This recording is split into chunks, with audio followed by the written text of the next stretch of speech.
اور سفر میں قرآن نے روزہ چھوڑنے کی اجازت بولو بھائی دی ہے. سفر میں روزہ رکھنا نیکی نہیں. اور اس بیان میں یہ کیا بتانے والے ہیں ویڈیو سن کے پتہ چلے گا. تو گائز سفر میں روزہ نہیں رکھ سکتے ہیں. رکھنے والے رکھ بھی لیتے ہیں, بہت سے لوگ نہیں بھی رکھتے ہیں. تو اس بیان میں کیا بتائیں گے وہ تو ویڈیو سن کے پتہ چلے گا. لیکن ہاں جو بیمار ہوتے ہیں اور جو تکلیف میں ہوتے ہیں وہ روزہ نہیں رکھ سکتے, ان کو چھوٹ ملتی ہے. لیکن سفر میں تو مجھے آئیڈیا نہیں ہے, تو ویڈیو سن کے پتہ چلے گا. لیکن روزہ رکھنا جائز ہے, روزہ رکھنا بہت ضروری ہوتا ہے اور رکھنا بھی چاہیے. تو آئیے چلیے اس بیان کو سن لیتے ہیں. ہیلو گائز, السلام علیکم, welcome back to my YouTube channel. آپ سب کیسے ہیں؟ امید کرتی ہوں آپ سب بہت اچھے سے ہوں گے. تو گائز آج کی جو میں ویڈیو لے کر کے آئی ہوں مفتی طارق مسعود جی کا یہ ویڈیو ہے. اور یہ ویڈیو میں نے لیا اسلامک یوٹیوب چینل سے, اور ٹائٹل ہے سفر میں روزہ رکھنا نیکی نہیں. اور سفر میں قرآن نے روزہ چھوڑنے کی اجازت بولو بھائی دی ہے. نبی صلی اللہ علیہ وسلم نے ارشاد فرمایا لیس من البر الصیام فی السفر, سفر میں روزہ رکھنا نیکی نہیں ہے. لیکن دوسری احادیث سے اور دوسرے دلائل سے پتہ چلتا ہے کہ سفر میں اگر مشقت اور تکلیف زیادہ ہو تو روزہ رکھنا نیکی نہیں ہے.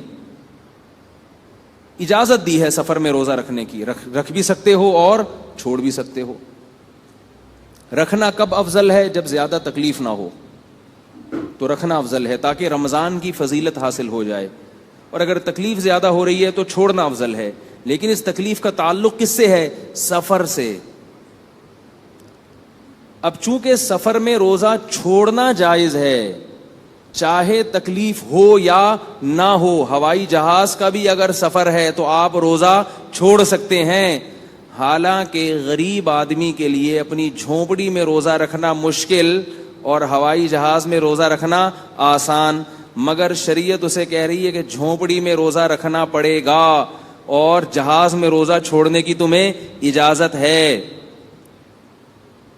نہیں آ رہی بات سمجھ میں؟ اب آپ کہیں گے یہ کوئی گل تو نہیں نہ ہوئی کہ جہاز کا ایئر کنڈیشن سفر ہے اس میں روزہ چھوڑنے کی اجازت دی جا رہی ہے اور جھونپڑی میں گرمی ہے اس میں روزہ رکھنے کا حکم دیا جا رہا ہے, تو یہ اس میں حکمت کیا ہے؟ بہت مشکل ہے بات سمجھانا.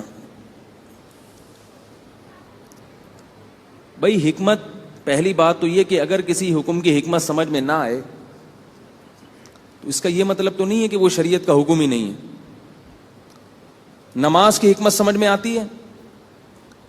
ظہر کی ہم 4 رکعتیں پڑھتے ہیں اپنے مقام پہ, جہاز میں کتنی پڑھتے ہیں؟ آپ کہیں بھائی جہاز تو ہوا میں اڑ رہا ہوتا ہے تو وہاں تو پریشانی ہوتی ہے, جگہ نہیں ملتی. جہاز ایئرپورٹ پہ اتر گیا, آپ یو کے گئے ہوئے ہیں 15 دن کے لیے, لندن 15 دن سے کم کے لیے گئے ہوئے ہیں, 14 دن کے لیے. ایئرپورٹ پہ اترے, وہاں گئے, آپ کسی کے بنگلے میں آپ نے اسٹے کیا, ایئر کنڈیشن روم ہے, غریب آدمی ہے, اس کو کسی نے وزٹنگ ویزا دے دیا, جب گھوم پھر کے آ جا, رمضان میں زکوٰۃ نکالی, چل وے گھوم کے آ جا. اب اس کو تو سفر میں مشقت نہیں ہو رہی بلکہ مزہ آ رہا ہے. ایئر کنڈیشن روم میں بیٹھا ہوا ہے, اس نے کبھی ایئر کنڈیشن روم دیکھا ہی نہیں ہے, اور 14 دن کا اسٹے ہے اس کا. 14 دن سے 15 دن سے پہلے وہ واپس آ جائے گا. تو وہاں ایئر کنڈیشن روم میں ظہر کی وہ کتنی رکعتیں پڑھے گا؟ بولے نا بھائی, 2. مسافر ہے تو کتنی پڑھے گا؟ 2. اب وہ یہ کہہ سکتا ہے کہ مجھے تو اپنے جھونپڑے میں پڑھنا مشکل تھا, وہاں میرے لیے 4 ہیں اور یہاں کتنی ہیں؟ 2 ہیں. تو ہم اسے کہیں گے کہ اللہ تعالیٰ نے سفر میں قصر کی اجازت دی ہے, مشقت اور تکلیف میں قصر کی اجازت نہیں دی ہے. نماز میں اختصار پیدا کرنا, اس کا تعلق مشقت اور تکلیف سے نہیں ہے, اس کا تعلق سفر سے ہے. سفر میں تکلیف نہ بھی ہو تو بھی 4 کی 2 ہیں, مقام پہ تکلیف ہو تو بھی 2 کی 4 ہیں. مقام پہ اگر تکلیف ہو تو بھی روزہ رکھنا پڑے گا, سفر میں تکلیف نہ بھی ہو تو بھی روزہ چھوڑ سکتے ہیں، کیونکہ اللہ نے قرآن میں یہ نہیں فرمایا کہ اگر تمہیں کوئی تکلیف ہو یا روزہ رکھنا مشکل ہو تو تم روزہ قضا کر سکتے ہو. نا نا نا نا، اللہ نے فرمایا فمن کان منکم مریضا او علی سفر، تم میں سے اگر کوئی بیمار ہے یا سفر میں ہے تو روزہ چھوڑ سکتا ہے. اس کے علاوہ کسی کو روزہ چھوڑنے کی اجازت قرآن نے نہیں دی. نہیں آ رہی بات میرا خیال ہے. اس لیے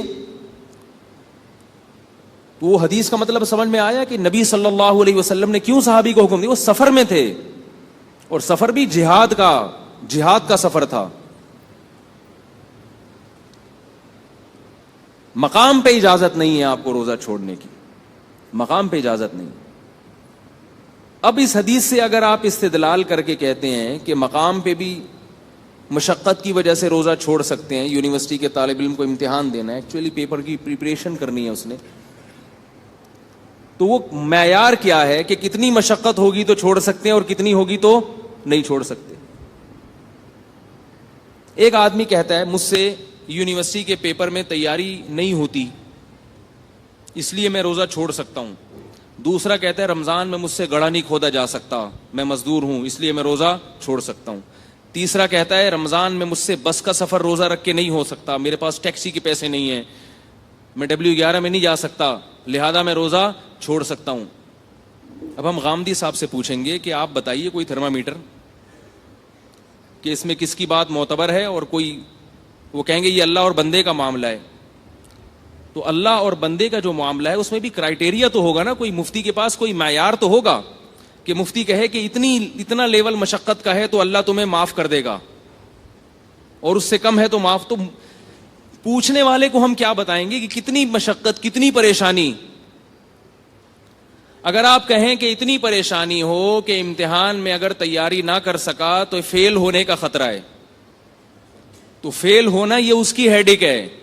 مزدور یہ کہہ سکتا ہے کہ مجھے رات کو دہاڑی نہیں ملے گی، اس کا فیل ہونا اتنا بڑا عذر نہیں ہے، میری دہاڑی گئی تو یہ زیادہ بڑا عذر ہے.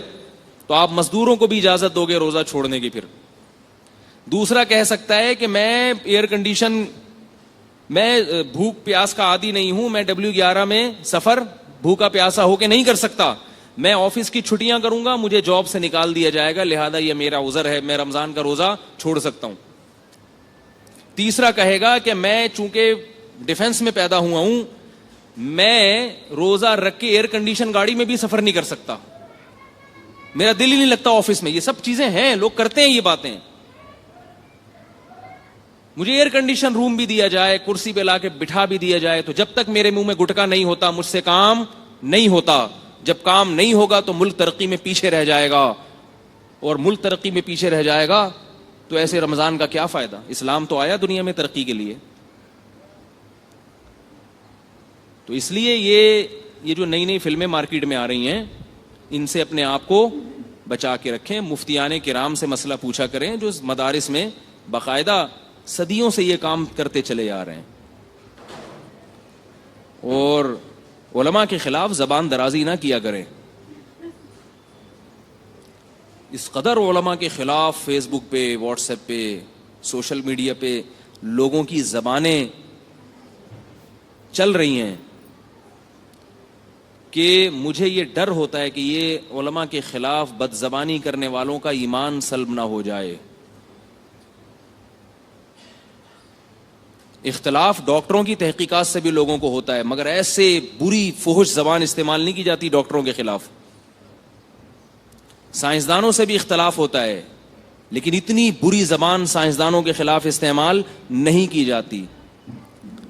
لیکن جو لوگ علماء پہ طنز کرتے ہیں ان کی زبان بہت خراب ہوتی ہے، اور کمال یہ ہے کہ پھر وہ اخلاق کی ترغیب دے رہے ہوتے ہیں علماء کو. حیرت ہے. آپ غصے کے خلاف بیان کر رہے ہیں اور بہت غصے میں کر رہے ہوں تو اگلا کہے گا پہلے اپنے آپ کو تو نارمل کرو بھائی. ہے بھائی. ایک صاحب تھے غصے کے بہت خلاف تھے، وہ یہ حقیقی واقعہ ہے، اور اتنے خلاف تھے کہ بہت غصے میں آ جاتے تھے غصے کے خلاف بات کرتے ہوئے. تو میں ان سے کہتا تھا کہ غصے کے خلاف کم از کم بیان تو محبت کے ساتھ ہونا چاہیے.